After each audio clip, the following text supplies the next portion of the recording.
Alright, well then, it's Halloween. Okay, I can't see anything without this. It's Halloween, and I thought, you know, why not make it special? Because you guys deserve it. I haven't done anything special on this channel in a long time. And, yeah, that's all I really have to say. That's really all that's happening. And I'm all dressed up. As you can see, I'm Baby Driver. You can't tell already. I love Baby Driver. Yeah. So since today is Halloween, what better way to put you in the mood for scares than watch a movie so terrifying, so horrific, that it will haunt you for the rest of your days. It will scar you for life. It will keep you up at night, and it will keep you up at night. What movie are you talking about, Luca? What movie could be possibly so scary that it could keep me up all night? Oh dear viewers, I will tell you. Drumroll, please insert stock sound effects right now. M. Night Shyamalan's The Happening. The Happening is the weirdest shit I think I've ever seen. This movie is directed by the possibly twisted M. Night Shyamalan, the director responsible for such classics like The Sixth Sense, Unbreakable, and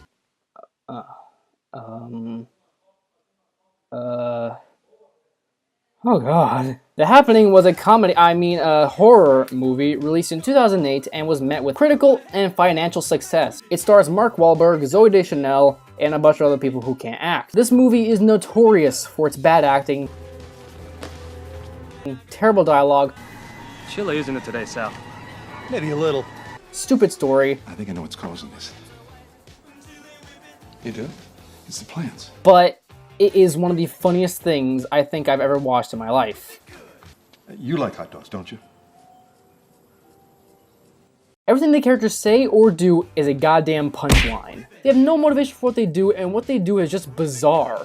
And don't get me started on their line delivery. It makes you kill yourself, just when you thought there couldn't be any more evil that could be invented. This movie is filled with cliches, terrible writing, terrible performances, but again, it is the funniest thing I've seen all year. So ladies and gentlemen, I'll bring you now, The Happening. Let's just get this over with. We open up with a time-lapse of clouds forming and moving across the sky as the opening titles begin. The sky and clouds get darker, and you know what, it actually kind of sets the tone for the movie. I mean, that's actually pretty well, actually.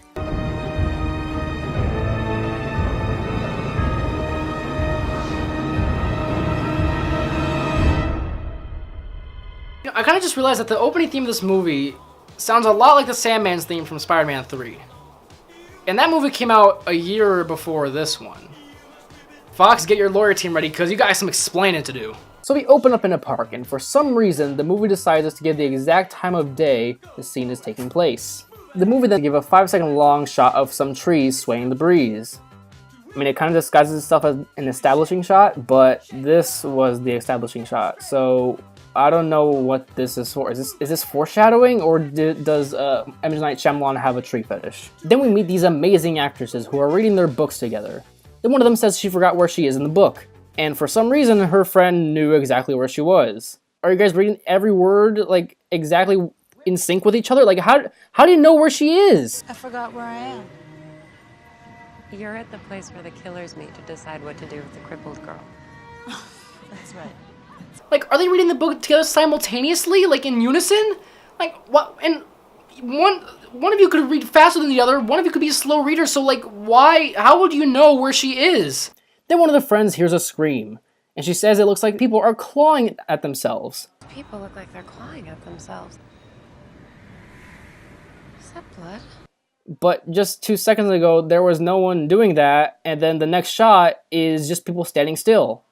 Why would you say something and not show it, and show something completely different? If you're going to have the character say something that she's saying, then show it! Why does that matter? Why did it, like, she's talking about blood and people clawing their eyes? I don't see that! Where is that? Why is that important? Why did she say it then? Well, she could have said, why is everyone standing still? Why is people walking backwards? What does that have to do with anything? So then everyone in Central Park freezes, and a few of them are walking backwards. The movie doesn't really explain why they do this, and why everyone isn't doing it, and why the girl isn't affected by it, because everyone in that area seems to be affected by what's happening, except for her. So why isn't she, walking backwards or standing up straight? What is happening? Why are they walking backwards? Why do they need to? And why are they standing still? Why are animals affected by this? Are animals like the only ones who can't be affected by this thing? The girl then turns to her friend Claire, and she asks if she's seeing what she's seeing, and asks her 3 more times. Claire, are you seeing this? Claire? Claire? Claire? Then we cut to Claire, who is now looking up, but in the shot before, she was looking down at her book, and she asks what page she is on again.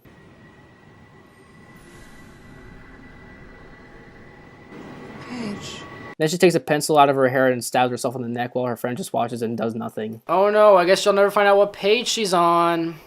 Then we cut to 3 blocks from Central Park, New York City at 8:59 a.m. But why? Why would you cut away from the action that was going down before? I still have so many questions. Why did she stab herself? Why didn't anyone else kill themselves? Why were they just standing there? Why were they walking backwards? Why weren't the animals affected by this? Why are people in the city being affected? How far into this movie are we?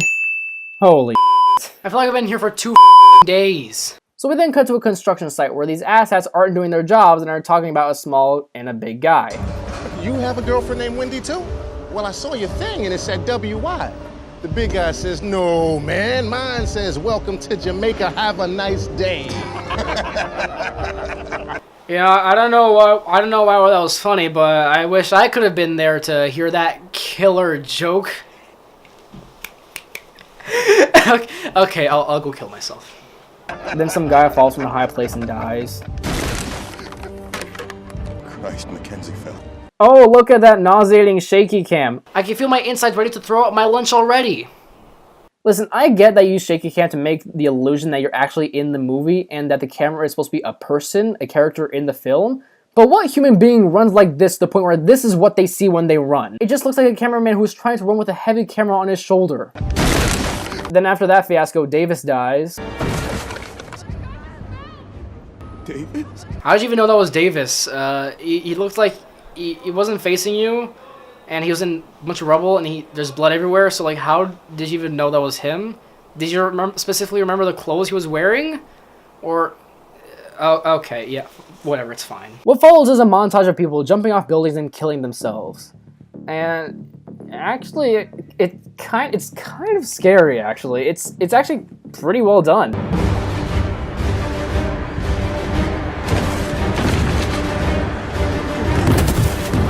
So there are these people falling to their deaths. We don't know what's happening. We don't know why they're doing this. People are just dying, randomly killing themselves. What's happening? Wait. Did you just cut the scene again and go somewhere else? So now for some reason we cut to Mark Wahlberg teaching science in Philadelphia. Philadelphia! And almost an hour later after the mass suicide! You'd think people will get the news about a bunch of people killing themselves, like, an hour ago, right? The news spread fast, man. This is the age of the internet. The internet is already around. Someone would have blogged that shit by now. So Wahlberg's character, Elliot, is teaching his class about bees and how they're dying without any scientific explanation. Tens of millions of them just disappearing. There's no bodies, no sign of them. They're just mysteriously gone. It's scary, huh? Oh wow, it's a metaphor for what happened an hour ago. Isn't this movie so smart? Then Elliot asks one of his 15-year-old students, Jake, if he has an opinion. And being the smoking hot rebellious teenager Jake is, he doesn't respond. Okay, come on, 15 though, really? It looks like he's freaking 28. I'm 16, why don't I look like that? Samar tells Jake to take an interest in science because his face is so pretty and perfect. Should be more interested in science, Jake. You know why? Because your face is perfect. If you were interested in science, you would know facts like the human nose and ears grow a fraction of an inch each year. Perfect balance of features now might not look so perfect 5 years from now. After a very long, awkward pause, Jake says that the bees vanished because it's an act of nature and it will never fully understand. An act of nature and will never fully understand it. Nice answer, Jake. Then Jake asks how much the human nose grows each year, and Elliot says that he was joking, that he's gonna be a heartthrob his whole life. Okay, don't worry about it. You're gonna be a heartthrob your whole life. I was just messing with you. Ha ha ha, what a funny joke, movie. That was so clever and funny. I'm dying laughing right now. You can see the tears in my eyes. Dark Lord. Don't look into her eyes. That was very uncharacteristic of him. He doesn't act this way for the rest of the movie. Is this supposed to be character development? If it is, then why does he act like a dumb, expressionist human for the rest of the movie? See, a good writer would keep the character consistent throughout the whole movie, and not change the character's personality for one hilarious scene in the movie. Vice Principal. So the vice principal interrupts Elliot's class and brings him to a room where all the teachers are gathered around, and Cameron explains the events that happened in New York City was a terrorist attack, and that the terrorists released a toxin in the air that makes people kill. What? It's some kind of airborne chemical toxin that's been released in and around the park. This event happened less than an hour ago. How the hell did people already figure out that it was terrorists and that the air was filled with toxins that made you kill yourself?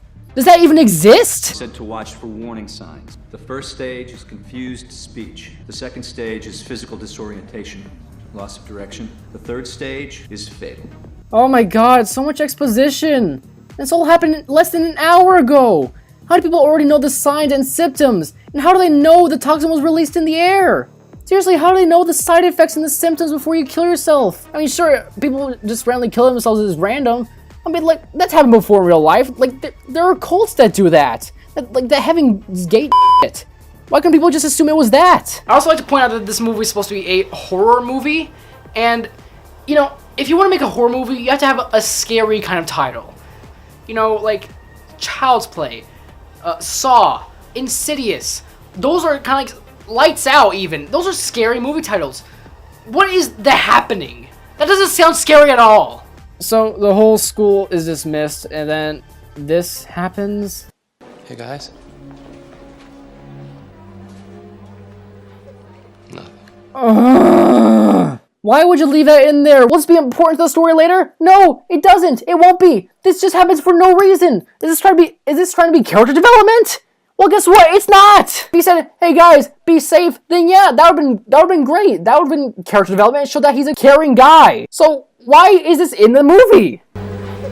Nothing.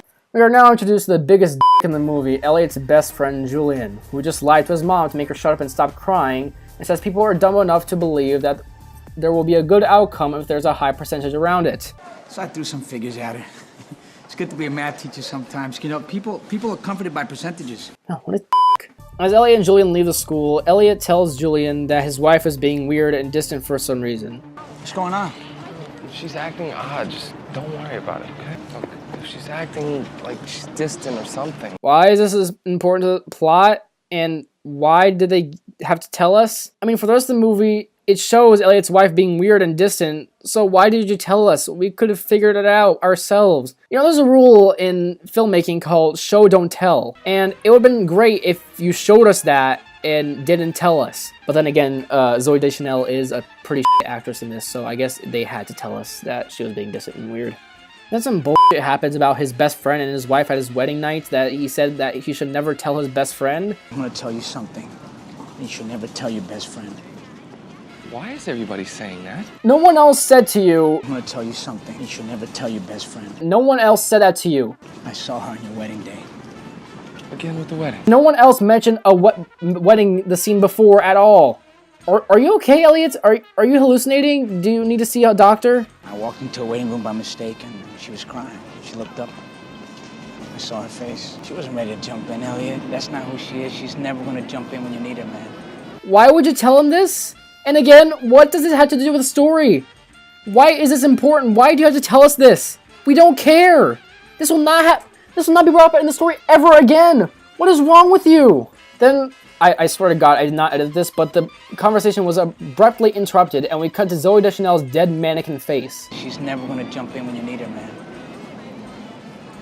So do federal... Well, why did it cut, though? It felt like the conversation was still going somewhere. It felt like it was unfinished. And it didn't feel right. If you were going to finish the conversation, you should have Julian walk away from the camera and Mark look down. But they were still facing each other. It looked like they were going to say more stuff. After, like, 30 seconds of looking into Zooey Deschanel's mannequin face, her phone rings and she reaches in her purse to get it.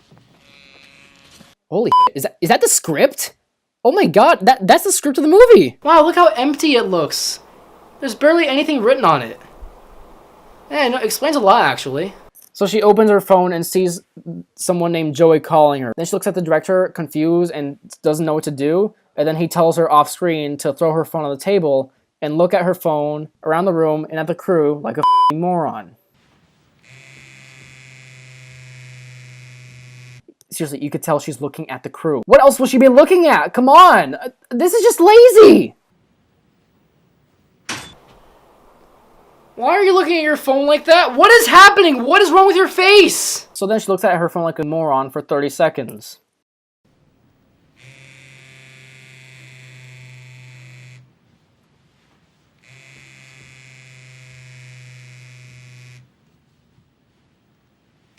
As Jeremy from CinemaSins would say it, this goes on for some time. So I'm going to skip over this, but I'm going to fast forward through this, but this is just boring news exposition footage stuff, and it's kind of useless and boring, and no one really cares.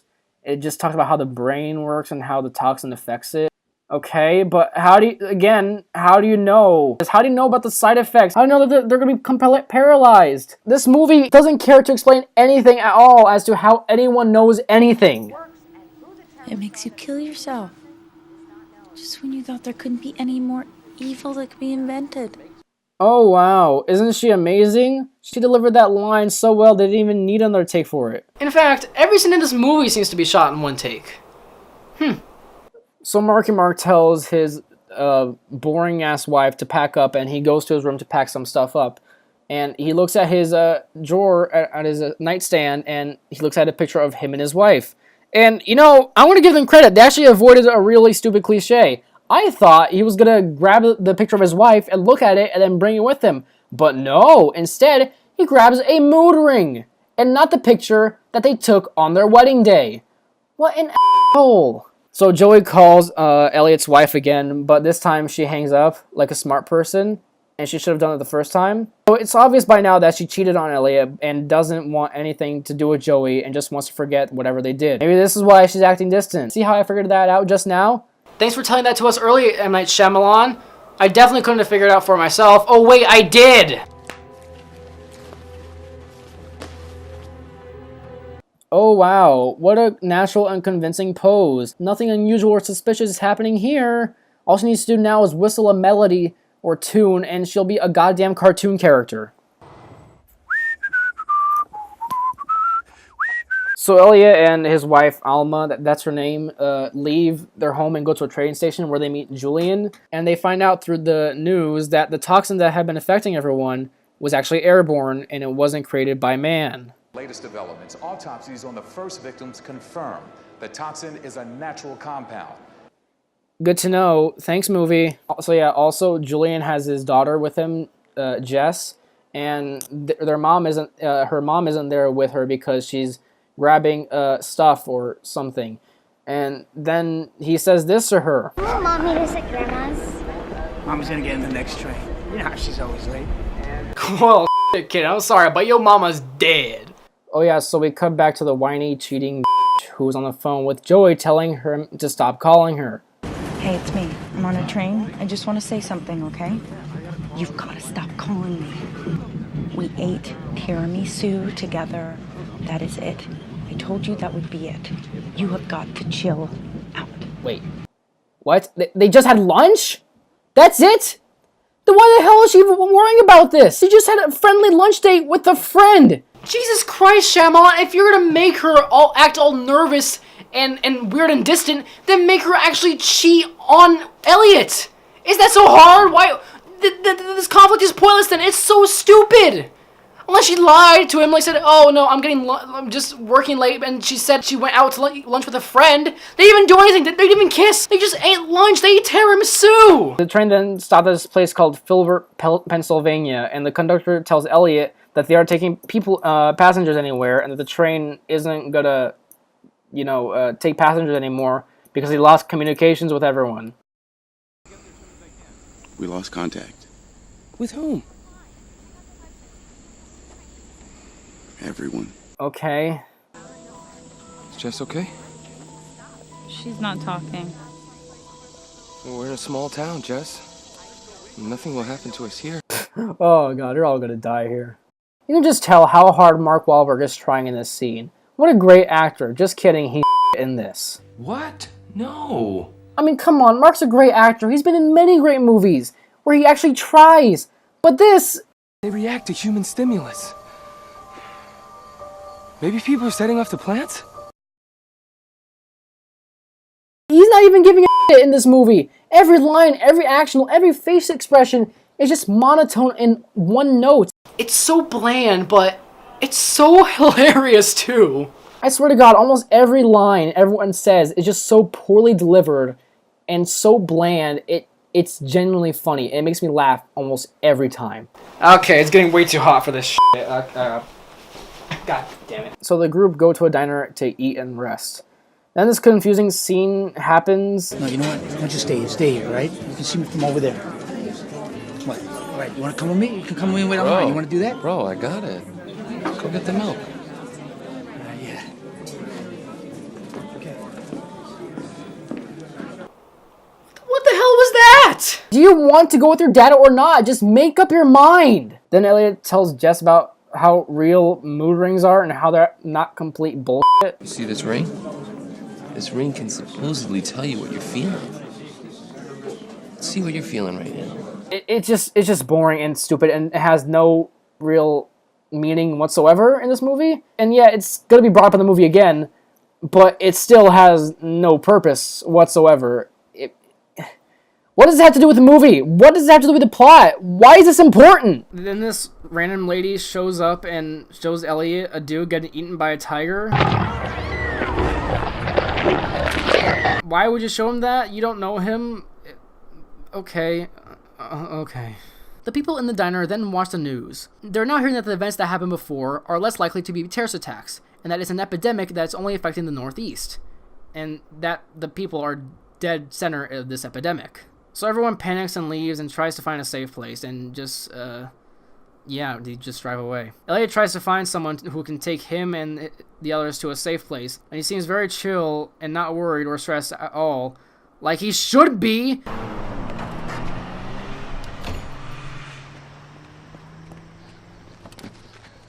Excuse me, sir? Sir, can we get a ride, please? We don't have any transportation. We're stuck here. Sir, did you hear what I said? We don't have any transportation. We have a little girl with us, please. Sir, you're not just gonna... Wow, you sound so stressed, desperate, and scared. How dare they not help you? This is a desperate situation. If you want to, get someone to help you, sound desperate. You just sound like you just want to die. Listen to him.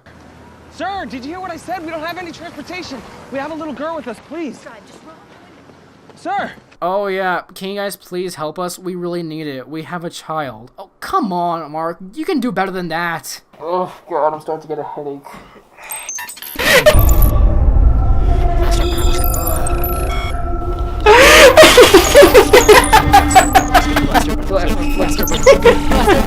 Lester!